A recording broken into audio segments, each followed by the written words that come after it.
Project 2025, Mandate for Leadership, Section 2, Chapter 4, The Common Defense. While the lives of Americans are affected in noteworthy ways, for better or worse, by each part of the executive branch, the inherent importance of national defense and foreign affairs makes the Department of Defense and State first among equals. Originating in the George Washington administration, the War Department, as it was known, was headed by Henry Knox, America's chief artillery officer in the Revolutionary War. Thomas Jefferson, the primary author of the Declaration of Independence, was the first Secretary of State. Despite such long and storied histories, neither department is currently living up to its standards, and the success of the next presidency will be determined in part by whether they can be significantly improved in short order.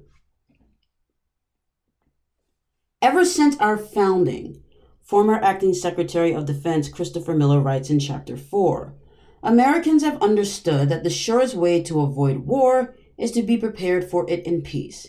Yet the Department of Defense is a deeply troubled institution. It has emphasized leftist politics over military readiness. Recruiting was the worst in 2022 that it has been in 2 generations, and the Biden administration's profoundly unserious equity agenda and vaccine mandates have taken a serious toll. Additionally, Miller writes that the atrophy of our defense industrial base, the impact of sequestration, and effective disarmament by many U.S. allies have exacted a high toll on America's military. Moreover, our military has adopted a risk-averse culture. Think of masked soldiers, sailors, and airmen, rather than instilling and rewarding courage in thought and action. The good news is that most enlisted personnel and most officers, especially below the rank of general or admiral, continue to be patriotic defenders of liberty. But this is now Barack Obama's General Officer Corps. That is why Russ Vought argues in Chapter 2 that the National Security Council should rigorously review all general and flag officer promotions to prioritize the core rules and responsibilities of the military over social engineering and non-defense related matters, including climate change, critical race theory, manufactured extremism, and other polarizing policies that weaken our armed forces and discourage our nation's finest men and women from enlisting. Ensuring that many of America's best and brightest continue to choose military service is essential. By far the most significant danger to America from abroad, Miller writes, is China. That communist regime is undertaking a historic military buildup, which could result in a nuclear force that matches or exceeds America's own nuclear arsenal. Resisting Chinese expansionist aims requires a denial defense, whereby we make the subordination of Taiwan or other U.S. allies in Asia prohibitively difficult. However, Miller writes that, critically, the United States must be able to do this at a level of cost and risk that Americans are willing to bear. The best gauge of such willingness is congressional approval. Accordingly, we must rediscover and adhere to the founders' wise division of war powers, whereby Congress, the most representative and deliberative branch, decides whether to go to war, and the executive, the most energetic and decisive branch, decides how to carry it out once begun.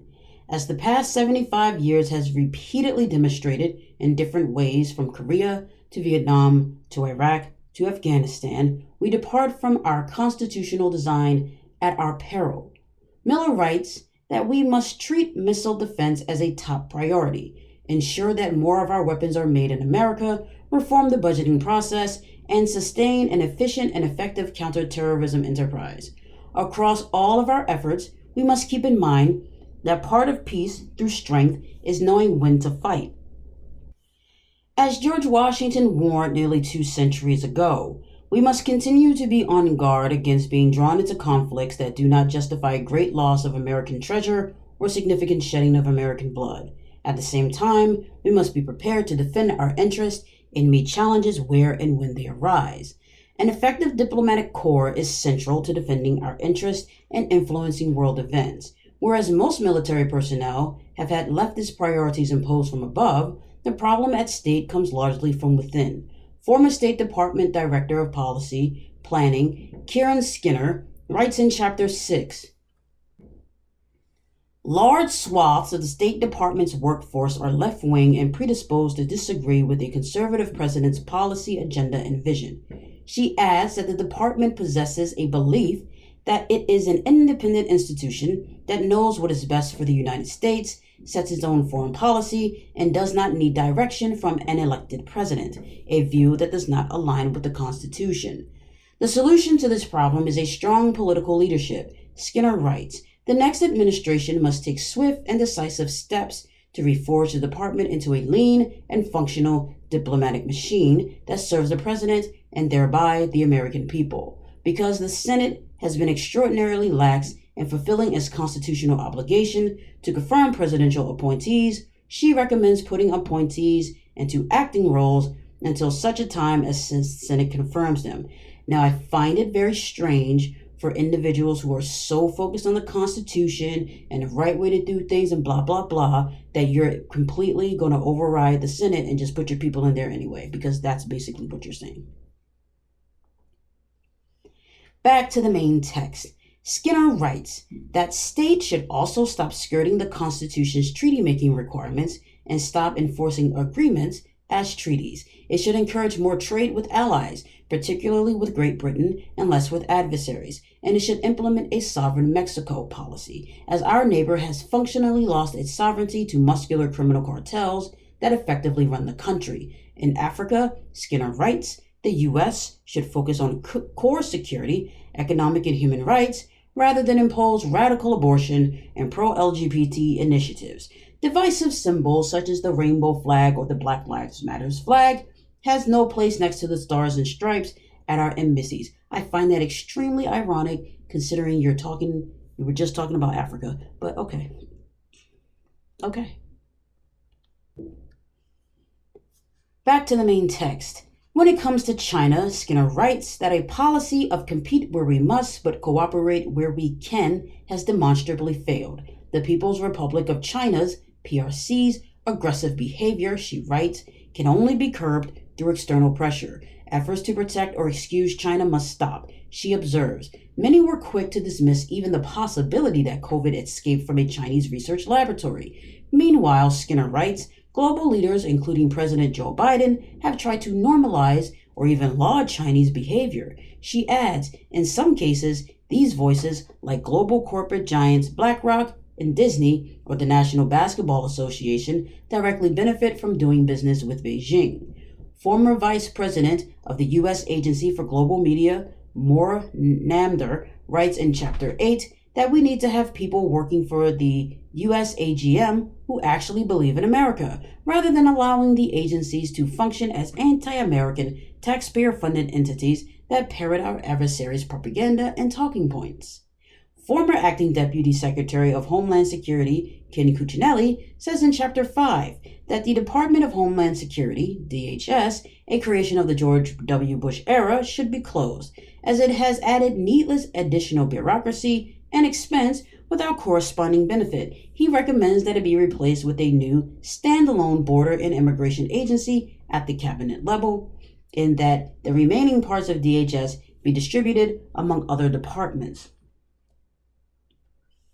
Former Chief of Staff for the Director of National Intelligence, Dustin Cormack, writes in Chapter 7 that the U.S. intelligence community is too inclined to look in the rearview mirror, engage in groupthink, and employ an overly cautious approach aimed at personal approval rather than at offering the most accurate, unvarnished intelligence for the benefit of the country. And in Chapter 9, former Acting Deputy Administrator to the U.S. Agency for International Development, Max Primorik, asserts that the United States Agency for International Development, USAID, must be reformed, writing, the Biden administration has deformed the agency by treating it as a global platform to pursue overseas a divisive political and cultural agenda that promotes abortion, climate extremism, gender radicalism, and interventions against perceived systemic racism.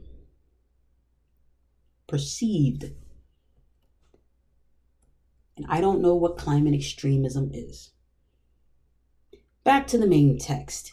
If the recommendations in the following chapters are adopted, What Skinner says about the State Department could be true for other parts of the federal government's national security and foreign policy apparatus. The next conservative president has the opportunity to restructure the making and execution of U.S. defense and foreign policy and reset the nation's role in the world. The recommendations outlined in this section provide guidance on how the next president should use the federal government's vast resources to do just that.